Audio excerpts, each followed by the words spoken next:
The chainsaw screamed through the morning air as Karen supervised the destruction of my solar panels.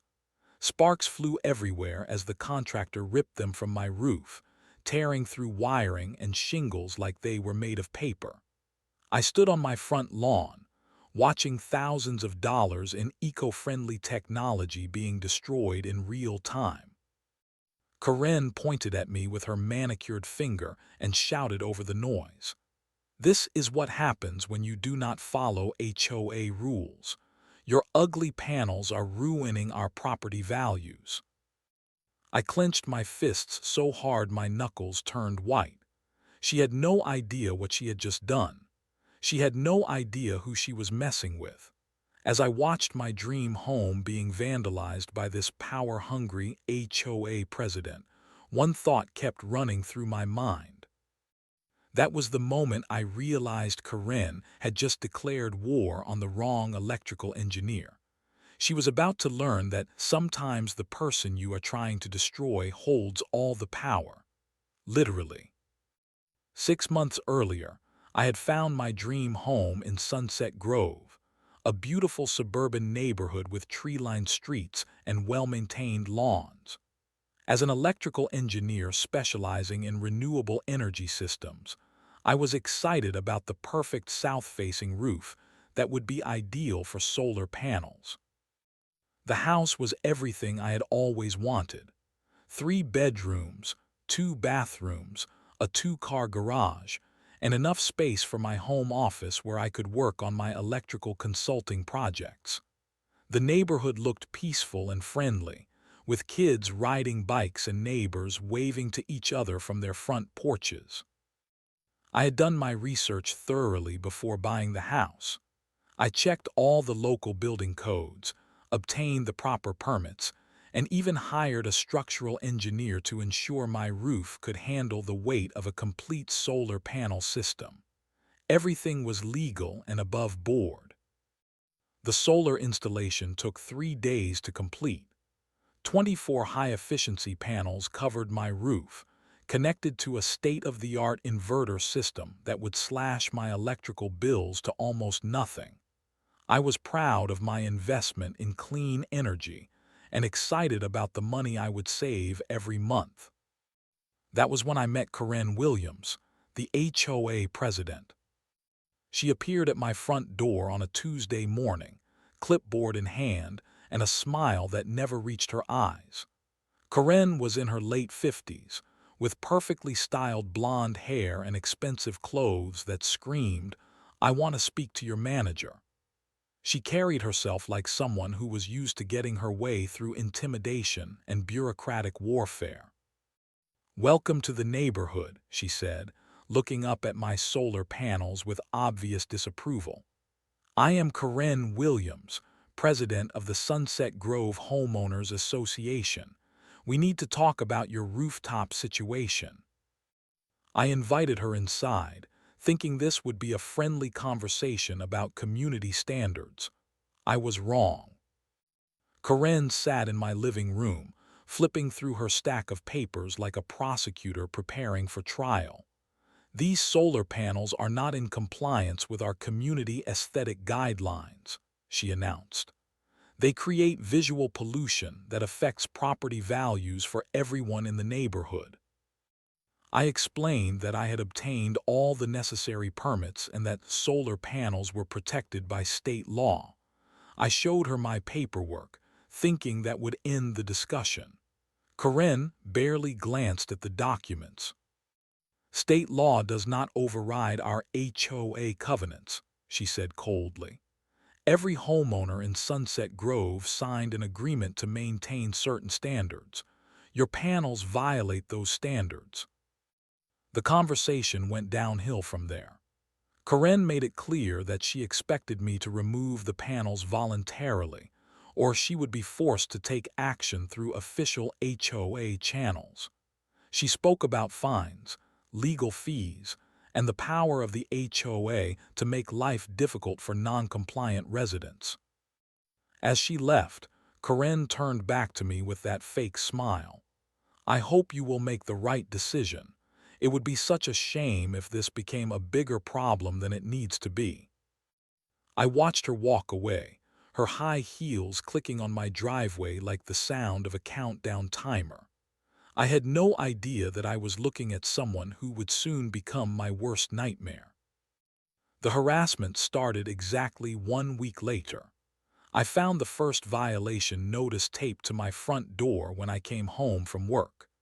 The official-looking document claimed my solar panels were non-compliant architectural modifications and demanded their immediate removal.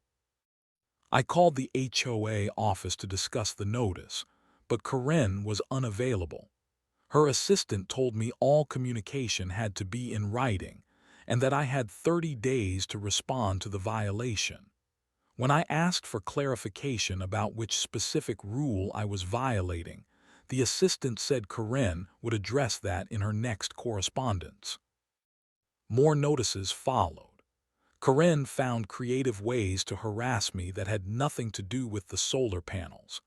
She cited me for having my garbage cans visible from the street, even though collection day was that morning. She complained about my lawn mower being parked in my driveway while I was cutting grass. She even issued a violation for having a package delivery truck parked in front of my house for more than 10 minutes. The monthly HOA meetings became exercises in public humiliation. Karen would call me to the front of the room and lecture me about community standards while 20 other homeowners watched in uncomfortable silence. She had a talent for making everything sound reasonable and necessary, while making me look like a troublemaker who refused to follow simple rules. "We are not asking for anything unreasonable," Karen would say, her voice dripping with fake concern. "We just want everyone to contribute to maintaining our beautiful community.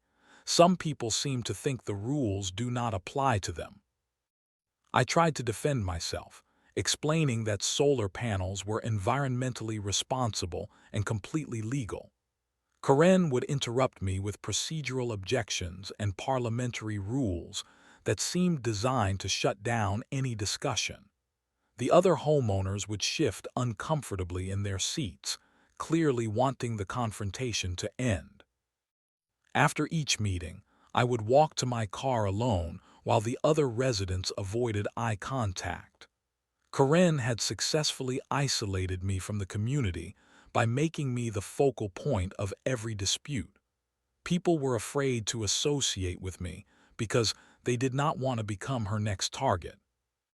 The fine started small but grew larger each month. $25 for the first violation, $50 for the second, $100 for continued noncompliance. Karen explained that the escalating penalties were designed to encourage voluntary compliance before the HOA was forced to take legal action. I hired a lawyer to review my case, but Karen had done her homework. The HOA covenants were filled with vague language about architectural harmony and community standards that could be interpreted in multiple ways. My lawyer said we could fight the violations, but litigation would be expensive and time-consuming with no guarantee of success. Karen seemed to enjoy the psychological warfare. She would drive by my house slowly, taking pictures of my solar panels with her phone. She organized neighborhood walks that always seemed to end up in front of my house, where she would point out the aesthetic problems to anyone who would listen. The breaking point came when I discovered Karen had been spreading lies about my solar panels affecting the electrical grid. She told neighbors that my system was causing power fluctuations and voltage problems throughout the neighborhood. None of this was true, but Karen presented herself as an expert on electrical systems and convinced several residents that my panels were dangerous. I started receiving hostile phone calls from neighbors who had never spoken to me before. They demanded to know why I was jeopardizing their electrical appliances and home computer systems. When I tried to explain that solar panels actually improve grid stability, they accused me of lying to protect my investment. Karen had turned my dream home into a war zone. Every day brought new violations, new fines, and new forms of harassment. I realized that she would never stop until my solar panels were gone and I was driven out of the neighborhood. What Karen did not know was that I had been quietly researching the legal structure of our HOA and the electrical systems that powered our community. I was about to discover information that would change everything. Karen called an emergency HOA meeting for a Thursday evening in November. The notice arrived with no explanation, just a requirement that all homeowners attend to vote on urgent community matters. I knew this was the moment she had been building toward. I arrived at the community center to find the parking lot packed with cars. Karen had clearly been organizing behind the scenes, rallying support for whatever she had planned. The meeting room was more crowded than I had ever seen it, with people standing along the walls and whispering to each other in small groups. Karen stood at the front of the room like a general preparing for battle. She had prepared a presentation with charts and graphs showing property value trends in neighborhoods with and without solar panels. Her data was selectively chosen and misleading, but it looked official and scientific to people who did not know better.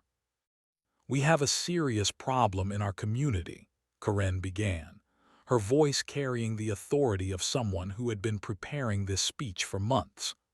"One resident has installed unauthorized modifications that are damaging our property values and threatening the safety of our electrical systems." She clicked through her slides, showing pictures of my solar panels from multiple angles. Each photo was accompanied by captions describing visual pollution and architectural violations. Karen had even included satellite images of my house compared to surrounding properties, making my panels look like an industrial installation in a residential neighborhood. The presentation continued with testimonials from neighbors who claimed my solar panels were causing problems with their electrical appliances. Karen had coached them well. They spoke about flickering lights, computer crashes, and appliance failures that they attributed to voltage fluctuations from my system.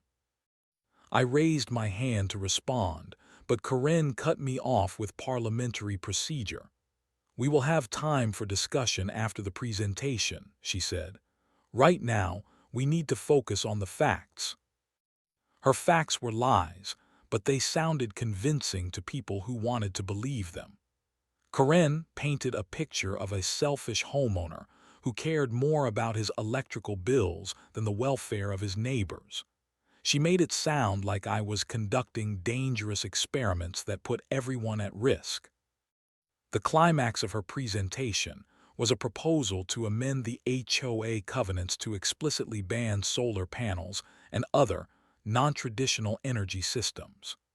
The amendment would require immediate removal of any existing installations, with the full cost borne by the homeowner. Failure to comply would result in daily fines of $500 until the violation was corrected.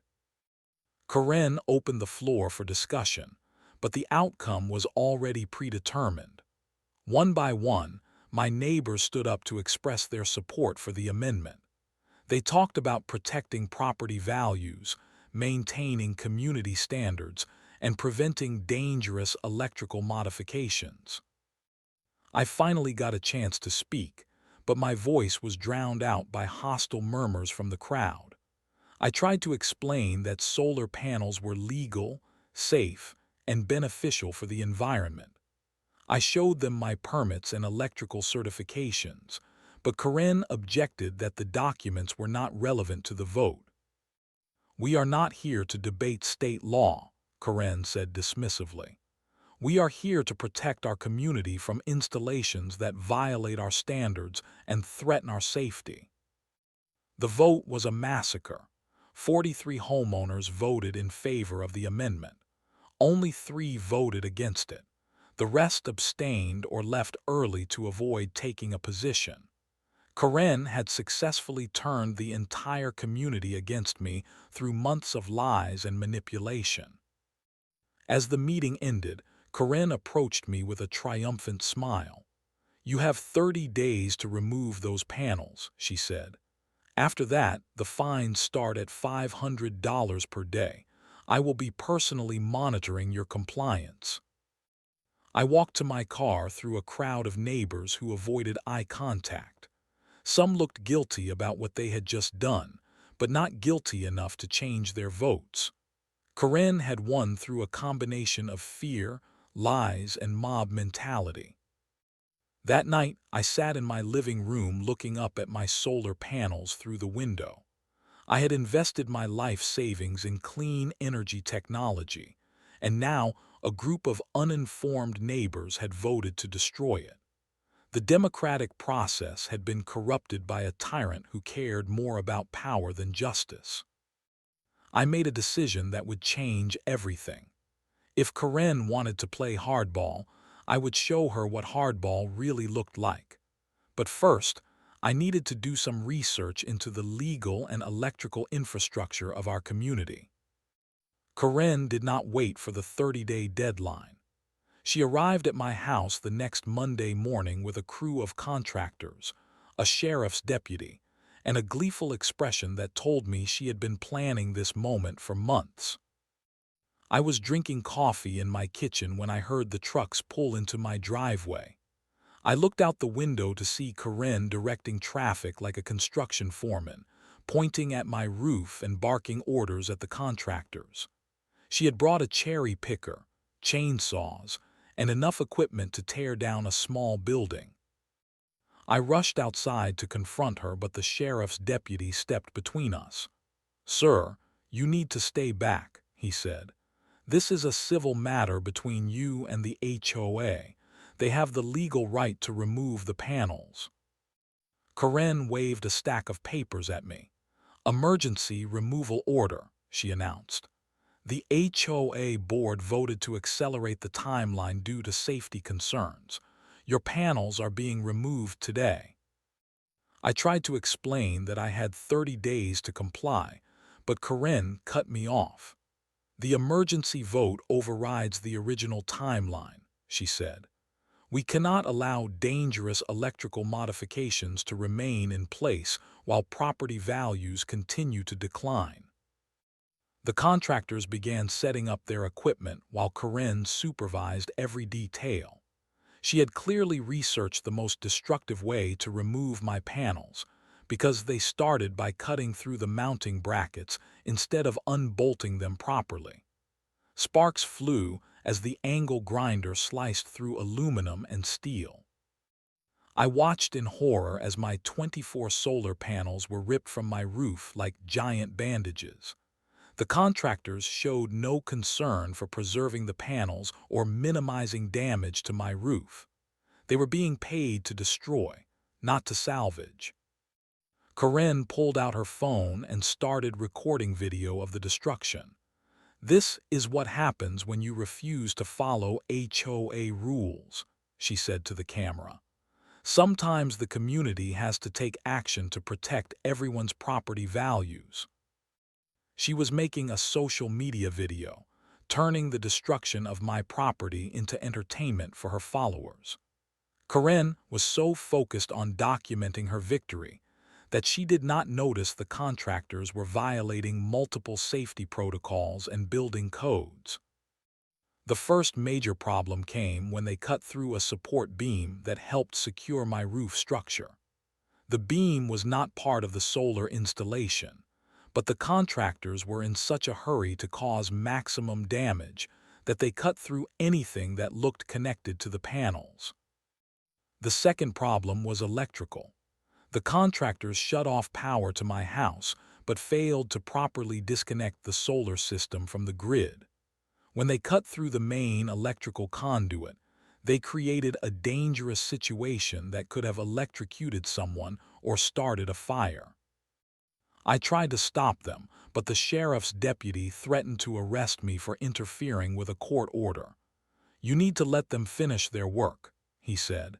"You can file a complaint later if you think they made mistakes." Karen was in her element. She posed for pictures next to the pile of destroyed solar panels, making thumbs-up gestures like she had just caught a prize fish. She live-streamed the entire destruction on social media, narrating the event like a sports commentator. "This is Karen Williams, president of Sunset Grove HOA," she told her phone camera.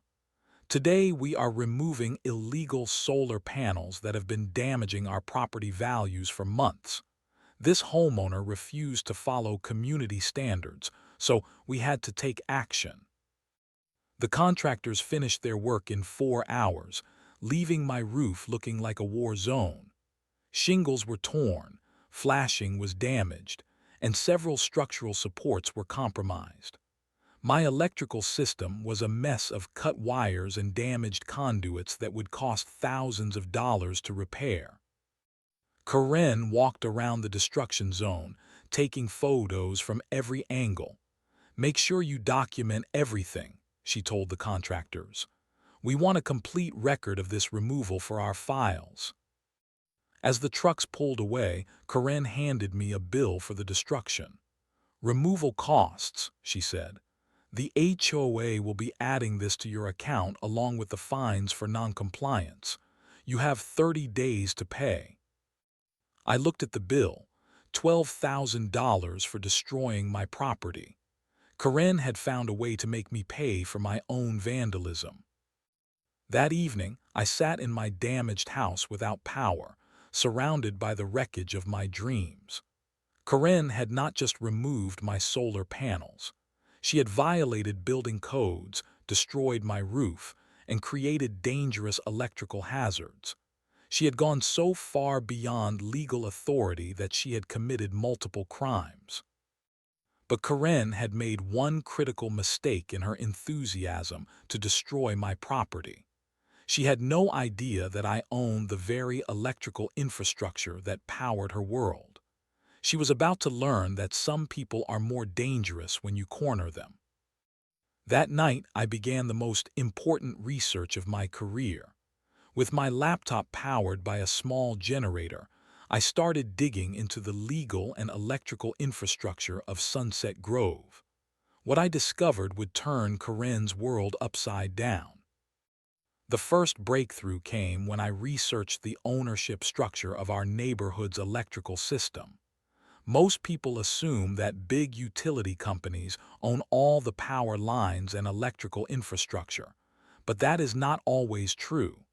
In many planned communities, the developer retains ownership of certain utility systems. I pulled up the original development documents for Sunset Grove, filed with the county 20 years ago. The paperwork was dense and boring, but I am used to reading technical documents. I worked through hundreds of pages of legal language, looking for anything related to electrical infrastructure. Then I found it. Buried in Section 47 of the development agreement was a clause that made my heart race. The original developer had created a private electrical utility company to service the neighborhood. When the development was completed, ownership of that utility company was transferred to a holding company. I traced the ownership of the holding company through multiple corporate filings and business registrations. The trail led through several shell companies and investment groups, but I followed every connection. After 3 hours of research, I discovered something that made me laugh out loud. I owned the electrical utility company that powered Sunset Grove. 5 years earlier, I had invested in a portfolio of small utility companies through my retirement account. The investment was managed by a financial advisor who specialized in infrastructure assets. I never paid attention to the specific companies in the portfolio because they were supposed to be passive investments that generated steady dividends. One of those companies was Sunset Grove Electrical Services, the private utility that owned every power line, transformer, and electrical connection in my neighborhood. I was not just a customer of the electrical system. I was the owner. I called my financial advisor the next morning to confirm what I had discovered. "Oh yes," he said. "You own 60% of Sunset Grove Electrical Services. It has been one of your best performing investments. The company has exclusive rights to provide electrical service to that entire development." I asked him about my rights as the majority owner. Could I make operational decisions about the electrical system? Could I cut off power to specific customers? His answer was music to my ears. "As the majority owner, you have full control over company operations," he said.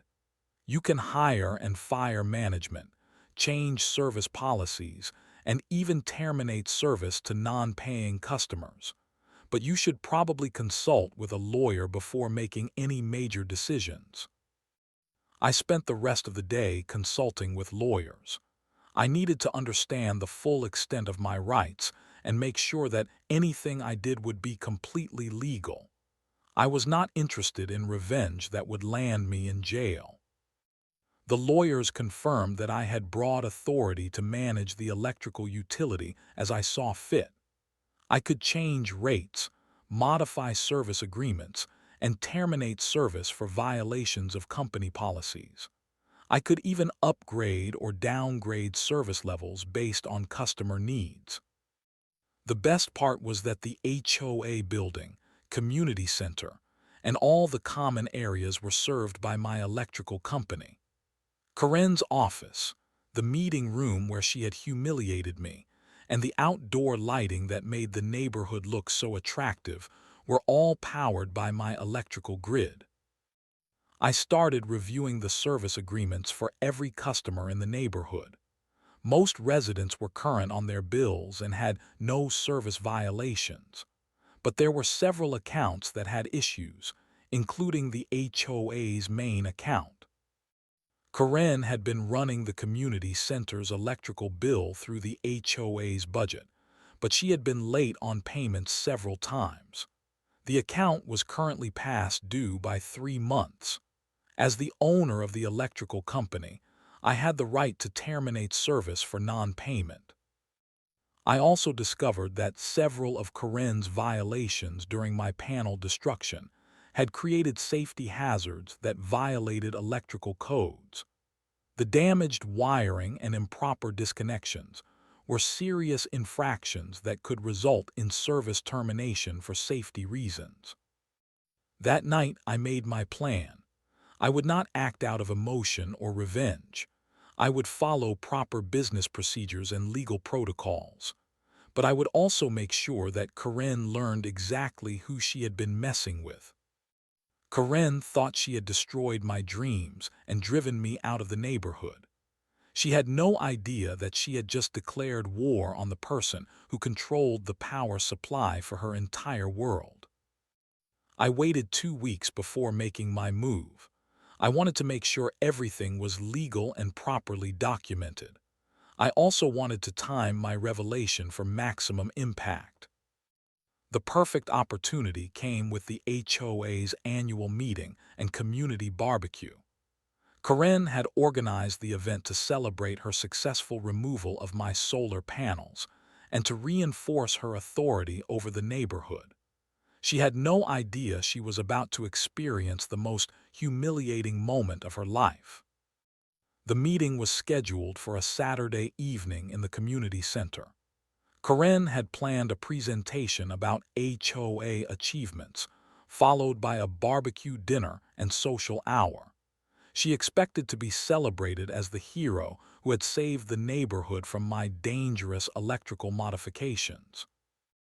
I arrived at the community center an hour before the meeting started. I wanted to make sure my equipment was set up properly for what was about to happen. I had installed remote switches on all the electrical panels that served the community center, HOA office, and common areas. I could control every light, outlet, and electrical system from my phone. Karen was in her element, greeting neighbors and setting up her presentation. She had prepared a slideshow about property values, community standards, and the importance of HOA enforcement. Her laptop was connected to a projector, and she had tested all the audiovisual equipment multiple times. The meeting started with Karen's opening remarks about the success of the solar panel removal. She thanked the contractors, praised the neighbors who had supported the vote, and promised continued vigilance against rule violations.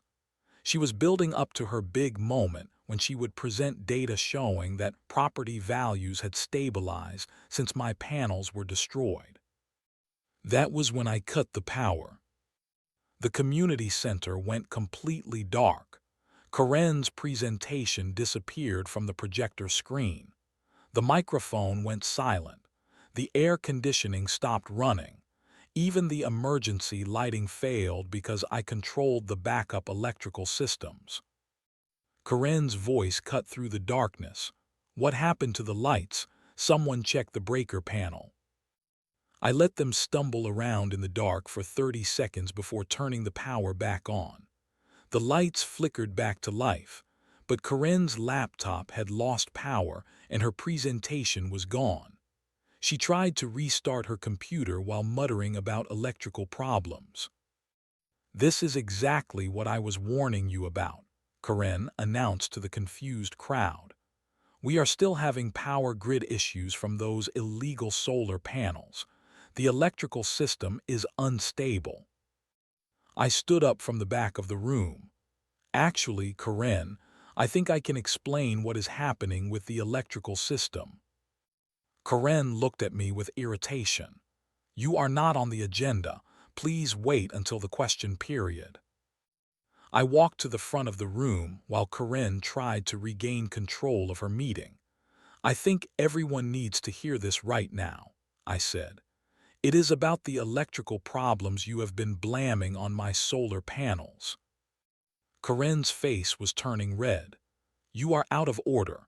Sit down or I will have you removed from the meeting." I pulled out my phone and showed the crowd an official document. "This is a certificate of ownership for Sunset Grove Electrical Services," I announced. "The private utility company that provides power to this entire neighborhood." The room got very quiet. Karen looked confused. "What does that have to do with anything?" I smiled. "I own it. I own the electrical company that powers your house, this community center, and every building in Sunset Grove. I have owned it for 5 years." Karen's mouth fell open. Several neighbors started talking at once. The implications of what I had just revealed were sinking in around the room. "You are lying," Karen said. "That is impossible. You cannot own our electrical system." I held up my phone. "Would you like me to demonstrate?" I asked. Then I cut the power again. The room went dark for the second time. This time I let them sit in darkness for a full minute while Karen's voice got higher and more panicked. "Turn the lights back on. This is not funny. You cannot do this." When I restored the power, Karen was standing in the middle of the room looking like she had seen a ghost.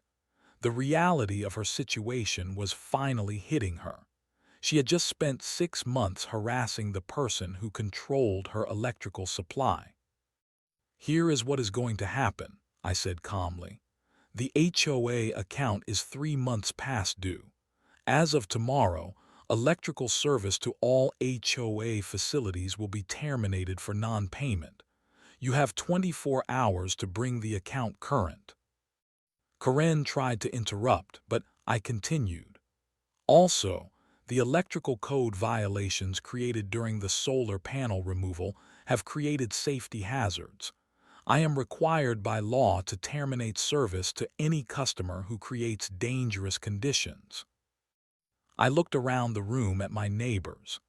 "Anyone who voted to destroy my property will receive a formal notice about service modifications. Your electrical rates are increasing by 50%, effective immediately." Karen was now screaming. "You cannot do this. This is blackmail. I will call the police." I pulled out another document. This is the service agreement that every customer signed when they moved to Sunset Grove. It gives the electrical company broad authority to modify service and rates based on customer behavior and account status. Karen's face was purple with rage. "This is not over. I will fight you in court. I will have you arrested." I looked at her with the same fake smile she had used on me for months. "Good luck with that, Karen. I hope you have a good lawyer. You are going to need one." As I walked out of the community center, Karen was still screaming at the crowd of neighbors who were starting to realize they had made a terrible mistake. They had supported a tyrant who had just declared war on the person who controlled their power supply. The aftermath was swift and brutal. Karen's world collapsed faster than my solar panels had been destroyed. Within 24 hours, the HOA account was terminated for non-payment. The community center went dark. The outdoor lighting that made the neighborhood look so attractive was shut off. The HOA office building had no electricity for computers, phones, or air conditioning. Karen tried to set up emergency meetings in her house, but half the neighbors had already received their new electrical bills with the 50% rate increase. The people who had voted to destroy my property were now paying the price for their decision. The legal consequences hit Karen even harder. I filed formal complaints with the building department, electrical inspection office, and district attorney's office. The evidence was overwhelming. Karen had supervised the destruction of my property, violated multiple building codes, and created dangerous electrical hazards. The building department investigated the solar panel removal and found numerous violations.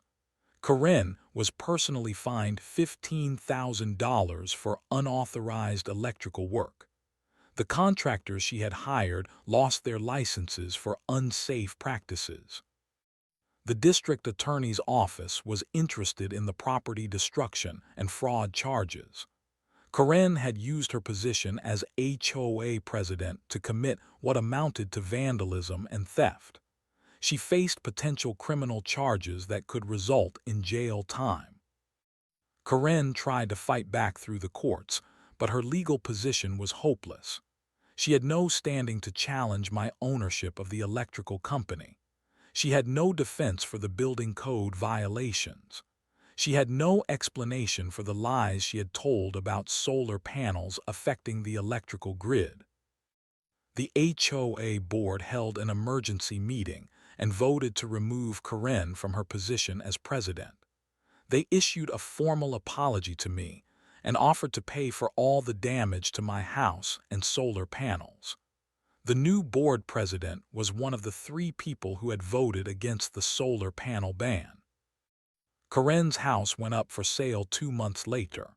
The legal fees and fines had destroyed her finances. The neighbors she had once controlled now avoided her completely. She had become a pariah in the community she had once ruled with an iron fist. I had my solar panels reinstalled with the full support of the new HOA board. They even passed a resolution encouraging renewable energy installations and promising to support other homeowners who wanted to invest in clean technology. The best part was watching Karen pack her moving truck on a rainy Tuesday morning. She avoided eye contact as she loaded her belongings, but I could see the defeat in her shoulders. She had learned that bullies eventually meet someone who knows how to fight back. As I write this story, my solar panels are generating clean energy and saving me hundreds of dollars every month. The HOA operates under new leadership that actually serves the community instead of terrorizing it. And Karen is someone else's problem now. Sometimes justice comes from the courts. Sometimes it comes from karma. But sometimes, if you are really lucky, justice comes from owning the power grid.